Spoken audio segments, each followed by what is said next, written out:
ब्रह्मणे नमः। श्रीजनकात्मजायै नमः।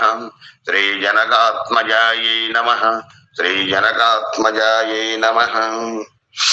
ओम गुहेन सहितो रामो लक्ष्मणेन च सीतया देवनेन वनं गत्वा नदीस्थित्वा बहूदकाः चित्रकूटं अनुप्राप्य भरद्वाजस्य शासनात् रम्यमावसतं कृत्वा रममाणा वनेत्रयः देवगन्धर्वसङ्काशाः तत्र ते न्यवसन् सुखम् चित्रकूटं गते रामे पुत्रशोकातुरस्तदा राजा दशरथः स्वर्गं जगाम विलपन् सुतन् मृते तु तस्मिन् भरतो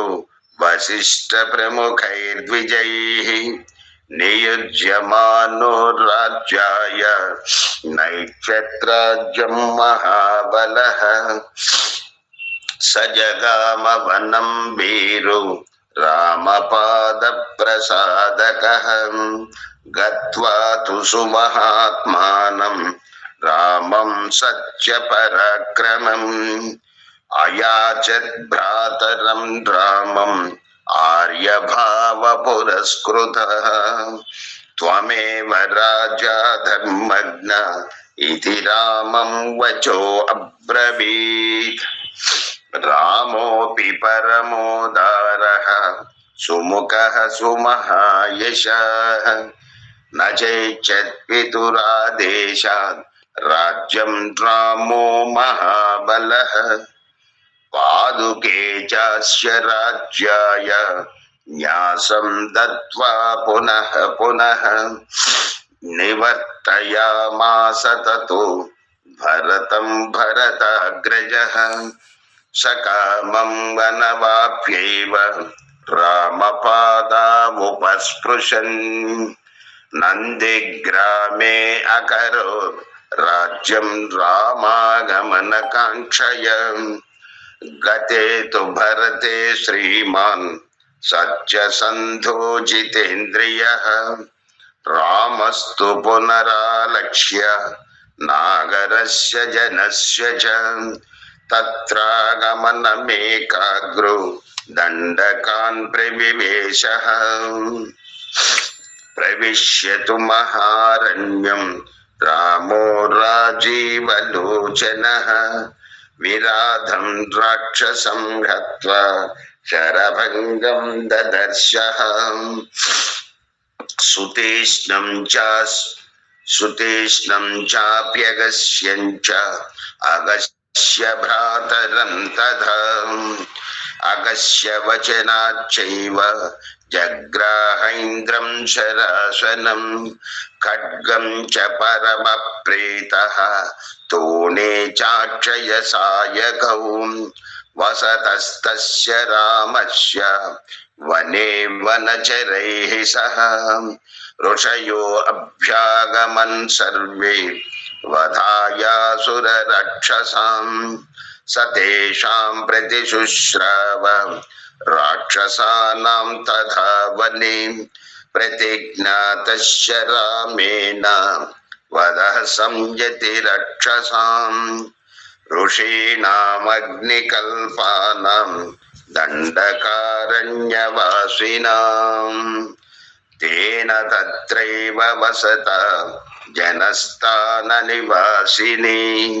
विरूपिता शूर्पणखा राक्षसी कामरूपिणी ततः शूर्पणखा वाक्यात् उद्युक्तान् सर्वराक्षसान् खरं त्रिशिरसं चैव दूषणं चैव राक्षसं निजघानरणे रामः तेषां चैव पदानुगान् वने तस्मिन् निवसत जनस्थाननिवासिनां राक्षसां निहतान्यासन् सहस्राणि चतुर्दश ततो ज्ञातिवधं श्रुत्वा रावणः क्रोधमूर्छितः सहायं वरयामास मारीचं नाम राक्षसम्।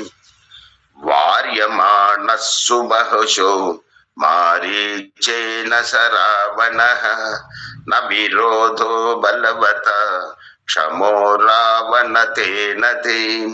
अनादृत्य तु तद्वाक्यं रावणः कालचोदितः जगाम सह मारीचः तस्याश्रमपदं तदा तेन मायाविना दूरम् अपवाह्य नृपात्मजौ। जहार भार्यां रामस्य क्रुद्धं हत्वा जटायुषम् क्रुद्धं च निहतां दृष्ट्वा कृतां श्रुत्वा च मैथिलीं राघवः शोकसन्तप्तो विललापाकुलेन्द्रियः ततस्तेनैव शोकेन क्रुद्धं दग्ध्वा जटायुषम्। मार्गमाणो वने सीतां राक्षसं संददत्सः कबन्धं नाम रूपेण विकृतं घोरदर्शनं तं निहत्य महाबाहुः ददाह स्वर्गतश्च सः। स चास्य कथयामास शबरीं धर्मचारिणीं श्रमणीं धर्मनिपुणाम् अभिगच्छेति राघवम्। सोऽभ्यगच्छन् महातेजाः शबरीं शत्रुसूदनः शबर्या पूजितः सम्यक् रामो दशरथात्मजः। पम्पातीरे हनुमत संगतो वानरेण हनुमद्वचनाच्चैव सुग्रीवेण समागतः। सुग्रीवाय च तत्सर्वं संचद्रामो महाबलः आदितः तद्यथा वृत्तं सीतायाश्च विशेषतः। सुग्रीवस्यापि तत्सर्वं श्रुत्वा रामस्य वानरः चकार सख्यं रामेण प्रेतश्चैवाग्निसाक्षिकम्। ततो वानरराजेन वैरानुकथनं प्रति रामायावेदितं सर्वं प्रणया दुःखितेन च प्रतिज्ञातं च रामेण तदा वालिवधं प्रति। वालिनश्च बलं तत्र कथयामास वानरः सुग्रीवशङ्कितश्चासीत् नित्यं वीर्येण राघवे। राघव प्रत्ययार्थं तु दुन्दुभेः कायमुत्तमम् दर्शयामास सुग्रीवो महापर्वतसन्निभम् उत्स्मयित्वा महाबाहुः प्रेक्ष्यश्चास्ति महाबलः पादाङ्गुष्ठेन चिक्षेप సంపూర్ణం దశయోజనం. మా అంతవరకే కదా చెప్పింది.